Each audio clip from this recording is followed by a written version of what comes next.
Hey everyone, Kyle once again, and welcome back to the next anime review. And today, I'll be reviewing of another a new one that came out a few years ago. And this was another fun one. I had fun with it. It was definitely I had laughs with it. And that is of the 2022 series of The Genius Prince's Guide to Raising a Nation Out of Debt. So yeah, released in 2022. And I had fun with this though. I did. I mean, I enjoy our two main characters, and so before I get to the plot, like I say, it was I definitely got chuckles out of it, and I thought it was even for each episode, I felt it was well paced, but like before it was felt like it was already over, right? And of the characters I enjoy for the most part, especially our two main leads. And after the animation for their style, and I do like little bits of animation I did kind of like was kind of like different from some other ones, where if it showed like the battlefield, right, where each opponent's troops are, right, it was kind of played out like their chess figurines, right, like chess pieces. Like I like how they assemble up like their chess pieces, like how they would maneuver their plan, the battle plans were, so I did like those kind of little moments in there as well. But but it was a fun series. So I enjoy. I review. I won't get much into it because once again I review this series when it came out. Each episode's right. But the story is it follows in this country of Natra, where we have Prince Wayne, Wayne Alberlist. He someone gets the opportunity to take over the kingdom because his father, who was the current king, fell ill. So he has to take on the role now as leader, and he's done this by with help of his faithful aide, Ninum, um, which they both grew up together. Which there was a little storyline where they both and some other friends of theirs they went to an academy together. So but she's always no matter what other is some of his immature behavior he does, she's always stood by his side though. And I do know that I've probably said before, she does have feelings for Wayne though, but I think it's due to her race, her people, right? Because she was called what was called a flame, a flame, because she has white hair and she has red eyes. That's what people has is white hair and red eyes. Her people are discriminated. Outcasts or whatever. Discriminated, right? So she won't. She does have feelings for Wei, but she can't marry him. She said she would rather die. All that. But she said that. But both of them says before each the same phrase like each one of them is their heart. So she does have feelings for each other, but they can't marry each other though because of not only because of political differences, but also because of her race. So, but despite all that, even though she knows his immature behavior, that he wants to sell this whole kingdom, like everything did not go his way, she still has remained by his side though, regardless. But as I was saying though, because his father, because he has to take on the responsibilities of leading the kingdom, and he doesn't want to do that. He doesn't want to do that. He wants to sell the kingdom and go into early retirement, right? He wants to be laid back, relaxed, enjoy life, but he can't because of his responsibilities.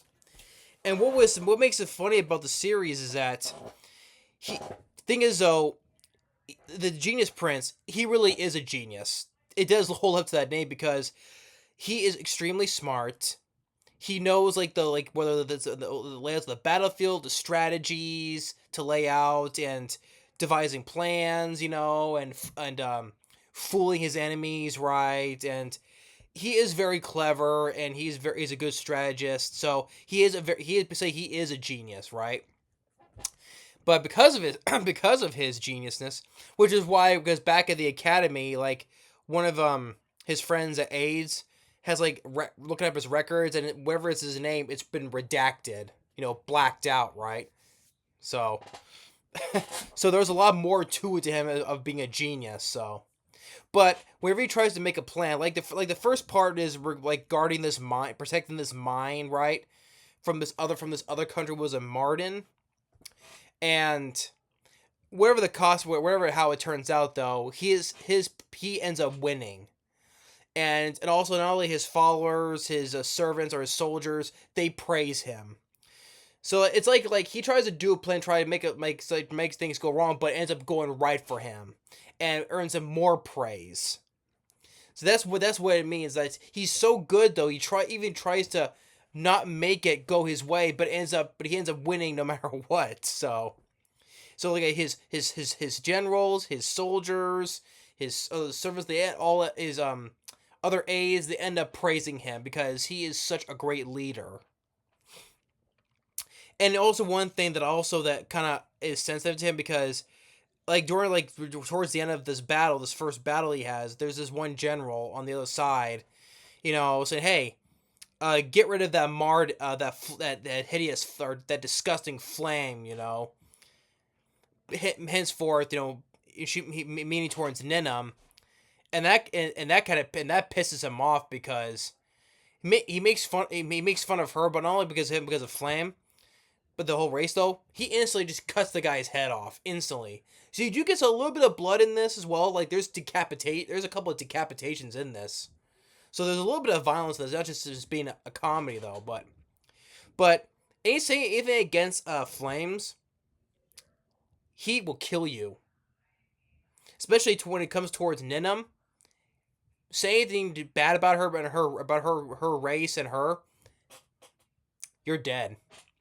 So that's one thing though. So say something like that, you just touch a nerve with him and you're dead.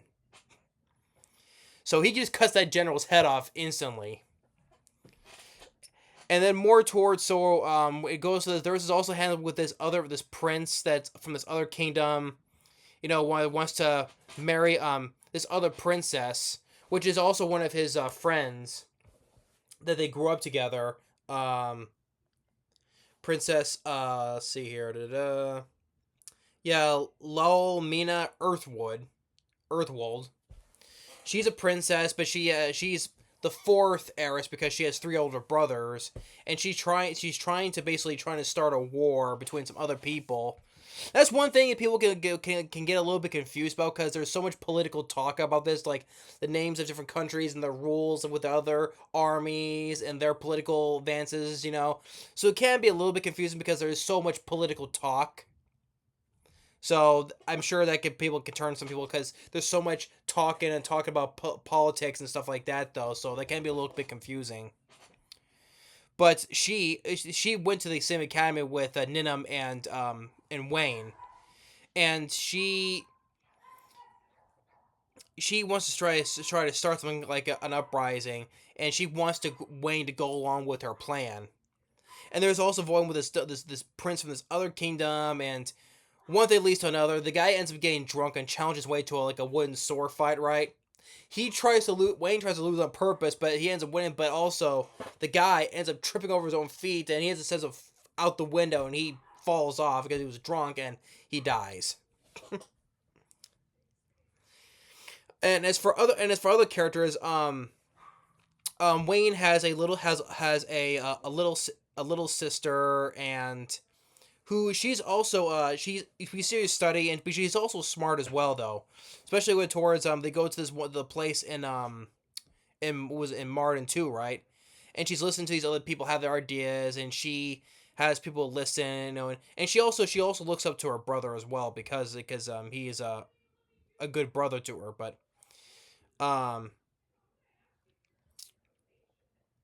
but since she's a bit younger though, so but she's also smart in her own ways as well, but she's also seen that she's also studies too with the tutor. And she also has her bodyguard too, who's also a Flynn, by the name of Nanakai. That's what I think her name was, Nanakai. She's also a Flam too, but she's the sister's bodyguard. And so that's why people maybe can be talking a little more confused because there is a lot of political talk on this, you know. Then leads to this the second other battle where he goes to this other kingdom to talk with this guy who is like a member of the elites, and he wants him to join Wayne to join with them. And the guy is a scumbag too, though. But he also, like I mentioned about saying about the word flames, and you do anything bad to them, he will kill you, right? But because he wants Wayne to go on a flame hunt with him. I hunted all these flames, you know, and that just pissed him off too, and he goes and kills him no hesitation. And of course, also there's this other character by the name of Zenobia, which she is the princess of Marden. Like she also disguises herself as a soldier as well, but in really she is the she also wants to leads a resistance as well. So, but she disguises herself as a soldier, but she's the princess of Marden. So, and and also the other thing with Ninim, because when going out to these certain places, she colors her hair so that no one knows that she's a flam. It's like there's her normal look, and this is her where she colors her hair black so that no one would notice. But it's one thing leads to another. It's like with Wayne shows more of his genius scheming and his plans as well. And listen, a lot of things just happens to go right for him and just earns him more praise too. And there's this battle at the end with this other king. What was it? Gruyere. He's this overweight king who likes eating a lot, and you know he was kind of like in cahoots with this other part of this other part of this kingdom as well. And he leads this big strategy. Wayne kind of outsmarts him, which thinking, oh, he has him, but he gets cut a little bit, but now he doesn't die though, because he still eats. And we see like the summer heat, he thins out to make him sign this treaty. So, and then by the end of the day, by the end of the series, he still can't.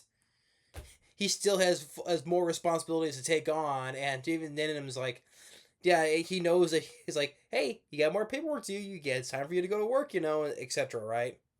So she kind of like is like she inside she's like laughing that he has to do all this work as hey, this is what you gotta do. This is your responsibilities. It's like nah. It's like I can't wait to sell this kingdom. So it's a genius prince guide to raise a nation out of debt.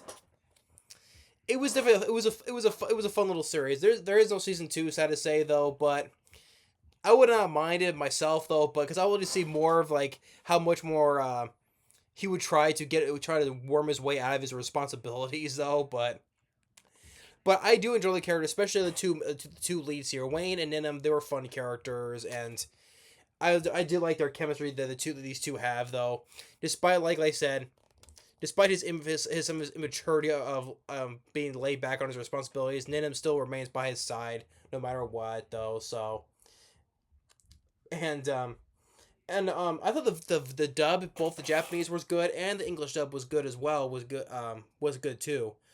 Dallas Reed, who does Wayne, he does good, and Michelle Rojas as Ninim, and the one who voices the princess Laomina is voiced by Alexis Timpton, who I know has been done voicing a lot of work as well, including as Mocha from Rosario Vampire, Yuki from Dance the Vampire Bun, Hannah from Prison School. So among many others. So she's done voice of minutes. I can't name all of them though, but I probably would know when she voices Mocha from Rosario Vampire. Maybe it's one of her more noticeable roles. But but the overall the voice cast was both the dub in English and Japanese. They were good too, but I always give credit more to the I always said more to the English dub because I prefer English dub myself though. But I always give credit to the Japanese because they did it first though. but yeah, Genius Prince's Guide to Raising a Nation Out of Debt. Overall, I did enjoy it. It does have a 4.8 out of 5 on Crunchyroll. It does have, I think, it has a 7.1 on IMDb, so it got some very good high ratings from fans. And I give it two. I would give it a. If I would give it rate, I would give it 4.5. Four and a half. Just by being generous.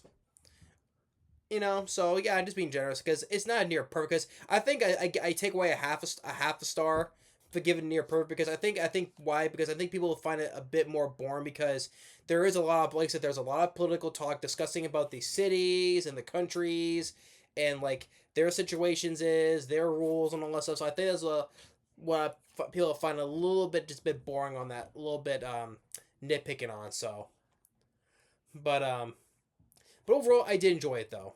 So yeah, that's the Genius Prince's Guide for Raising a Nation Out of Debt. Thanks for watching. Stay tuned for more, and we'll see you next time. Later.